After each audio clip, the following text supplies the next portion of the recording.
Hi guys, and welcome to Talk All Sport. Don't forget to like, subscribe, and hit that bell icon to get updates and notifications of new videos. So we are a week after now that fight in Diriyah, where Anthony Joshua created history in becoming one of only 4 heavyweight champions to reclaim his IBF, WBA, WBO, and IBO heavyweight titles. Only 4 men in history have done that before.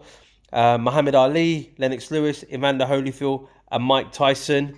And also, actually, Floyd Patterson as well. So it's 5, not 4. So Anthony Joshua's come out today and said that he's looking to fight either Tyson Fury or Deontay Wilder in 2020. He's got to put a defense up for mandatory challengers Kubrat Pulev and Alexander Usyk before then. And from what he's saying, he doesn't want to lose the belts and vacate them, so he's going to have to fight them too.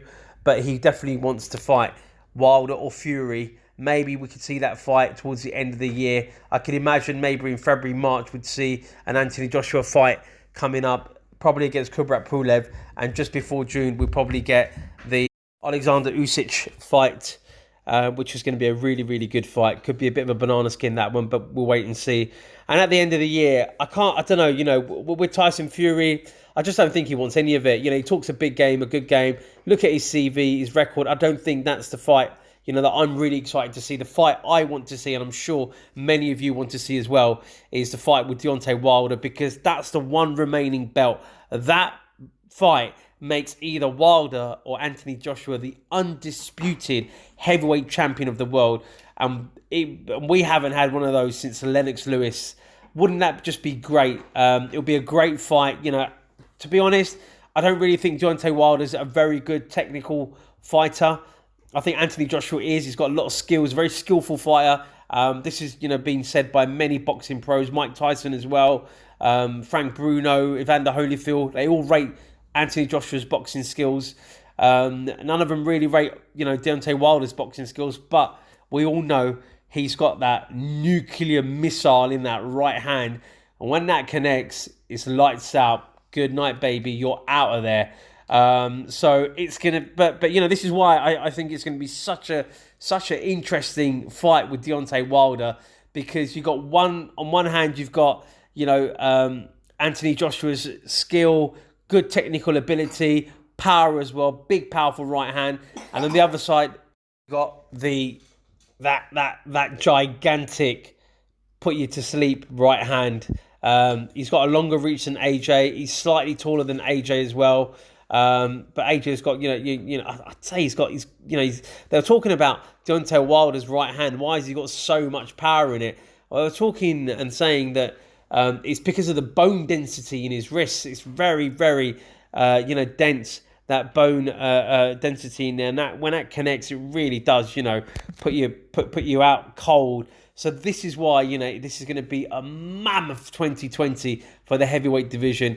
We've got Dillian White in the background, Derek Chisora, Usyk, AJ, Wilder, Fury.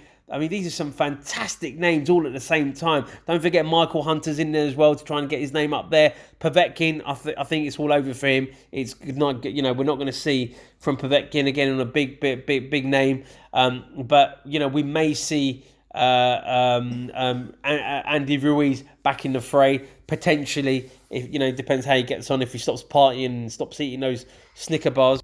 So it's going to be really interesting to see what's going to happen.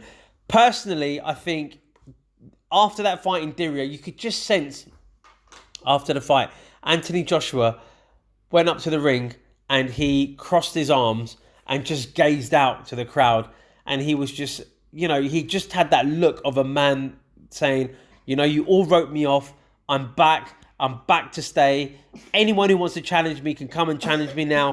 I'm back. I've reclaimed my titles. And what? He had that look on his face of, and what? His footwork was amazing. I've watched that fight over and over again. It was just, to be such a big guy and to be able to move across the ring so beautifully. He's dancing around Andy Ruiz. Didn't have, and Andy Ruiz, let's face it, everybody, it was split. It was very, divided the opinion of what was going to happen that night. A lot of people were saying that Andy Ruiz is going to repeat what he did. 50% I'd say. People were saying it's 50-50. AJ's going to get caught again. AJ's got no boxing ability. Well, you know what? He proved everyone wrong. He proved that, in fact, Andy Ruiz hasn't got any boxing ability. It was all about Anthony Joshua that night. He danced around him, hit him with that jab, just kept him at bay, hit him with some clean, beautiful shots straight down his throat. Didn't know what was hitting him. Couldn't get near AJ. And that's why I think, because of the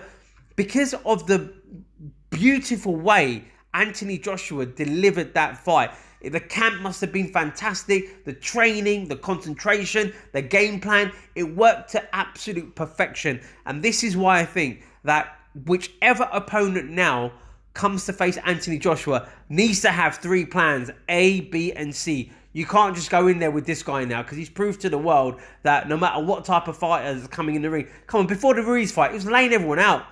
Simply putting them down. No one had any answer for AJ. And, he got caught, he got clipped, and he went down in that first fight against Ruiz. But, went in a bit naive, had 3 weeks to prepare for the fight, and it's an opponent he probably overlooked and thought, I'm going to go in there, do my thing, and, it's a routine fight.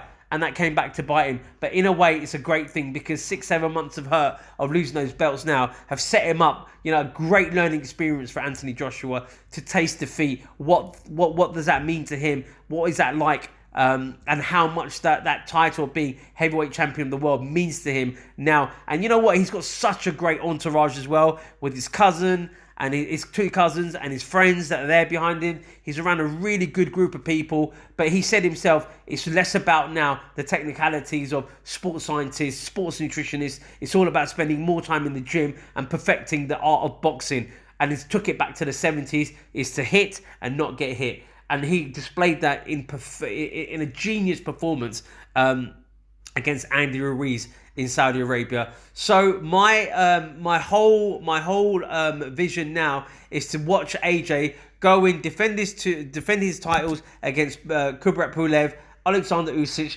and then there's the third fight, which is the big fight, the main one that we're all going to be excited about. It's got to be Wilder. It's got to be Fury. Wilder and Fury are apparently getting it on in February, so I'd imagine whoever wins that fight, well, whoever's got the belt at the time, it's got to be the belt. Belt against belt. Wilder's got the WBC belt, which, by the way, I think is the most beautiful looking belt as well.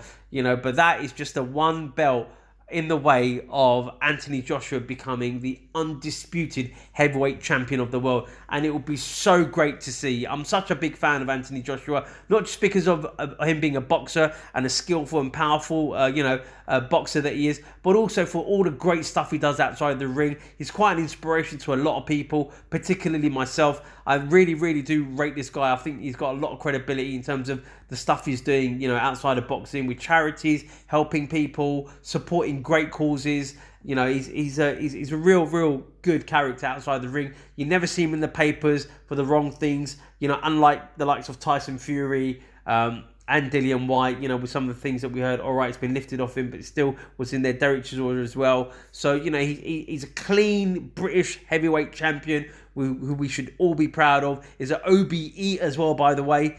So these are big accolades. The stature of the man is fantastic. So I'm really looking forward to AJ. The fight that I want to see is the Wilder fight. That's the one we all want to see.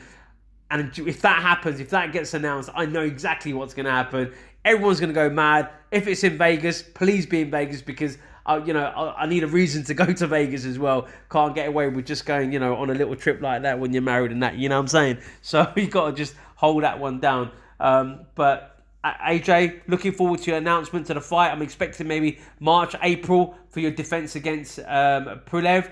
And then Usyk, we're probably looking at a December clash with Fury or Wilder. Let's hope it's Wilder. Let's hope, Fury can come through. Because Tyson Fury, I mean, this guy, I've got no respect for whatsoever. People are rating him so much as a good technical boxer. He's got a good height on him and drives in, in an unorthodox way. But he can easily get clipped. Wilder floored him, but let's not forget that hook from Wilder in that last round when these two fought. It wasn't a full-on hook. It was just like a half hit. If Wilder had put power behind that, if he really got, his back foot twisted and really swung his back into it, Fury would not be getting up. So Here's our prediction. AJ against Pulev. AJ wins by knockout. And against Usyk, points possibly, but I'm going to go for a knockout. Anthony Joshua versus Wilder.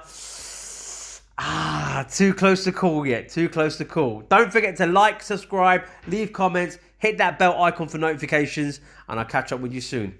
See you guys.